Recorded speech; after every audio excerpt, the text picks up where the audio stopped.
COVID-19 nekat membawa pulang jenazah ke kampung halaman di Pandeglang, Banten untuk dimakamkan. Pihak Rumah Sakit Sumber Waras akhirnya tak mampu melarang keluarga untuk membawa pulang jenazah.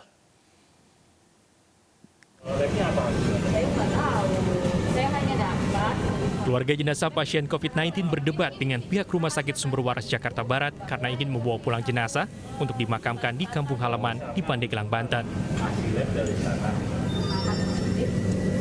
Namun pihak rumah sakit melarang karena keluarga bisa terinfeksi virus COVID-19 dari jenazah pasien. Pihak keluarga memaksa ingin membawa pulang jenazah untuk dimakamkan di kampung halaman. Mereka berjanji akan tetap patuhi protokol kesehatan COVID-19 saat memakamkan jenazah. Ya sebenarnya kalau emang bisa ya mohon untuk pemerintah daerah maupun pemerintah pusat ya dengan kejadian seperti ini kalau memang ada korban yang lain-lainnya pokoknya yang lain-lainnya seperti kejadian seperti ini mungkin kita bisa mengikuti protokol COVID. Tapi alangkah baiknya, alangkah bijaknya bila si pasien, si jenazah tersebut kita bawa ke kampung halaman kita dan kita ikutin menurut protokol COVID dari pemerintah setempat. Pihak rumah sakit akhirnya tak mampu menahan keluarga untuk membawa pulang jenazah. Usai disolatkan, peti berisi jenazah pasien dimasukkan ke ambulans untuk dibawa pulang ke Pandeglang, Banten guna dimakamkan. Dari Jakarta, Miftahul Gani, iNews melaporkan. Puluhan pejalan kaki dan pengendara terjaring razia penerapan sosial berskala besar di Kembangan, Jakarta Barat. Para pejalan kaki dan pengendara tersebut dihukum menyapu jalan karena tidak mengenakan masker.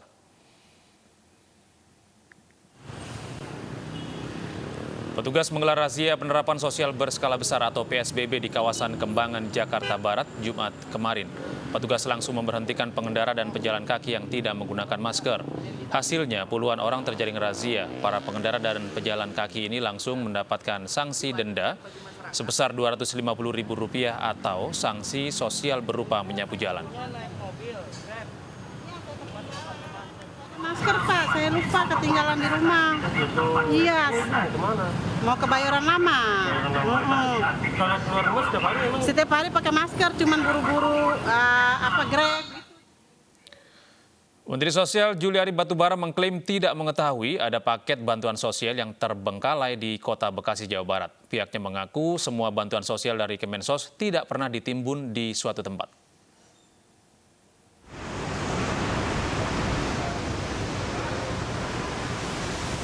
Sudah 2 bulan bantuan paket sembako untuk warga yang kehilangan pekerjaan akibat pandemi COVID-19 menumpuk di Stadion Patriot Candrabaga, Bekasi, Jawa Barat, yang juga kantor gugus COVID-19 Kota Bekasi.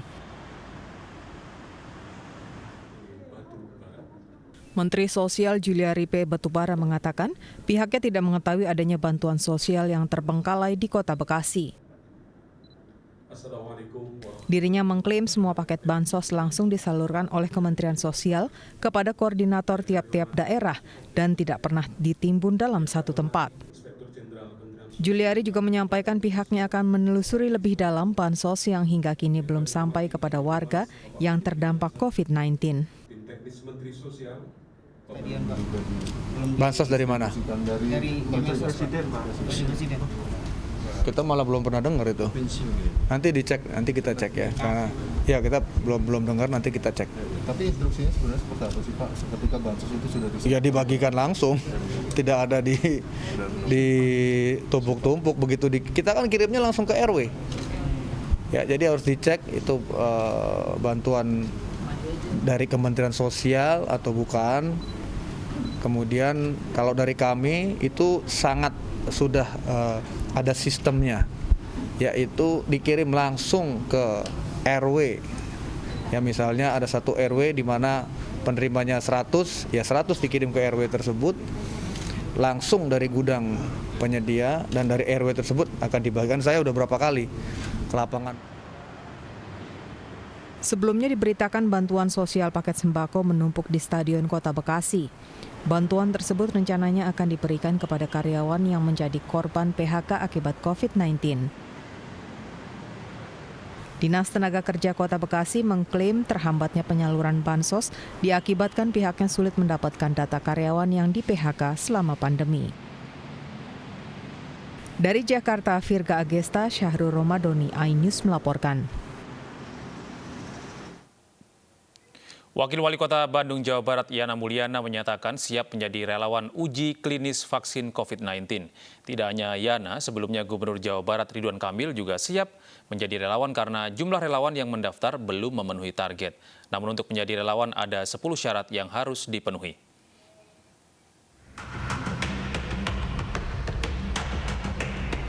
Wakil Wali Kota Bandung Yana Mulyana menyatakan siap menjadi relawan uji klinis vaksin COVID-19 tahap ketiga.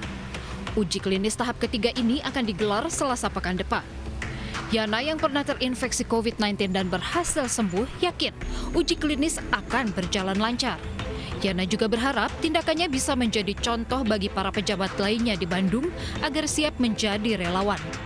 Kemarin sih waktu Pak Wali kita menerima tim Unpad yang untuk uji klinis vaksin dari Sinovac itu, Pak Wali udah sampaikan bahwa mari kita pimpinan kota juga bisa memberikan contoh menjadi relawan ya.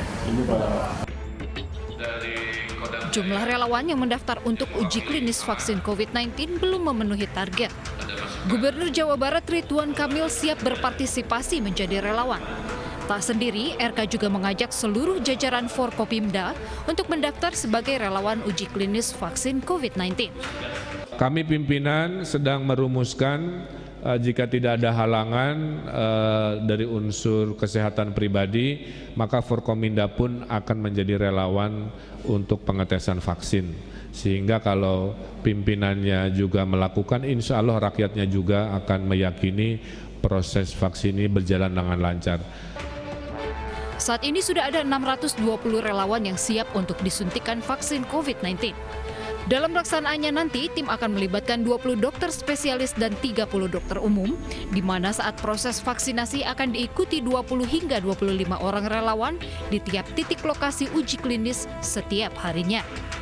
Pendaftaran relawan masih akan dibuka hingga 31 Agustus 2020. Untuk menjadi relawan, ada 10 syarat yang harus dipenuhi, yaitu dewasa sehat dengan rentang usia 18 hingga 59 tahun, berdomisili di Bandung selama penelitian, bukan wanita hamil, menyusui, atau berencana hamil selama penelitian, tidak memiliki riwayat terinfeksi COVID-19, tidak mengalami penyakit ringan, sedang, atau berat, tidak memiliki alergi terhadap vaksin, tidak memiliki kelainan darah, tidak ada penyakit kronis, tidak ada gangguan sistem imun, dan tidak imunisasi sebelum dan setelah 1 bulan. Tim Liputan iNews melaporkan. Ya pemirsa, data Jumat kemarin Indonesia kembali mencetak rekor penambahan kasus terkonfirmasi COVID-19 yaitu 2.473 kasus. Angka ini lebih besar dibandingkan catatan sebelumnya pada tanggal 28 Juli lalu 2020 yaitu 2.366 kasus. Dengan demikian jumlah total kasus terkonfirmasi COVID-19 di Indonesia kini mencapai 121.226 orang, sementara total pasien sembuh mencapai 77.557 orang atau bertambah 1.912 orang dibandingkan hari sebelumnya. Jumlah pasien yang meninggal dunia bertambah 72 orang sehingga total menjadi 5.593 orang.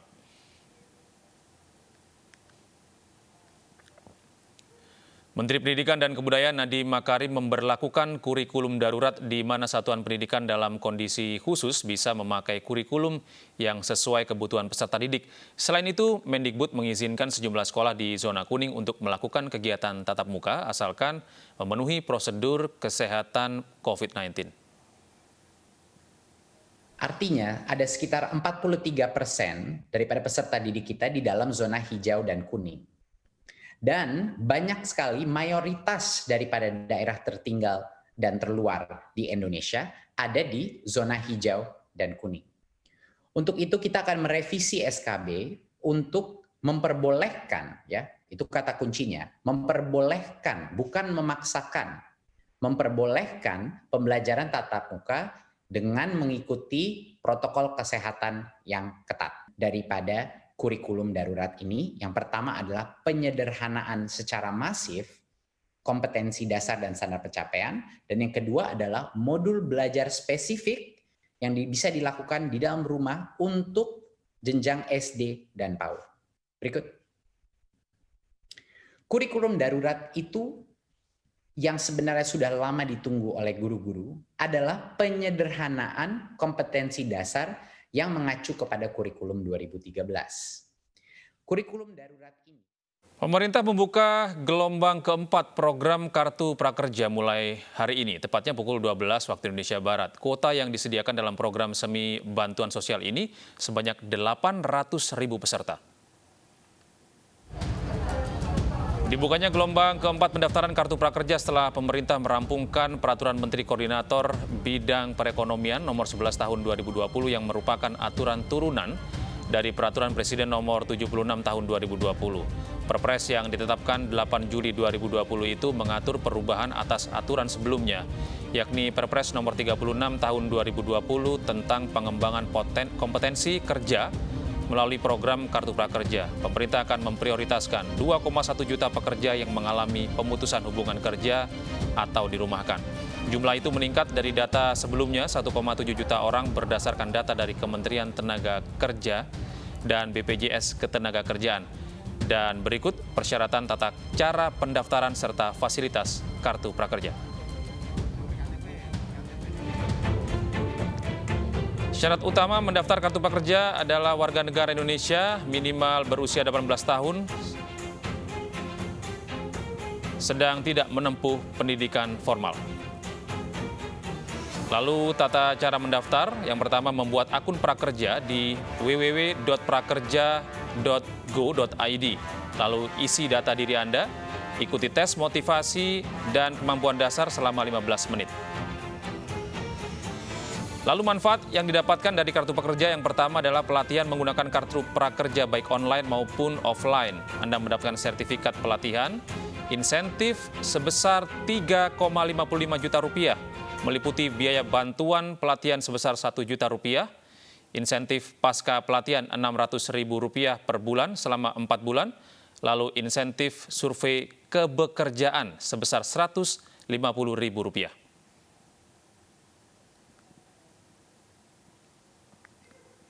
Mengantisipasi penularan virus corona di perkantoran Badan Intelijen Negara BIN bekerjasama dengan MNC Group dan gugus tugas percepatan penanganan COVID-19 menggelar rapid test massal.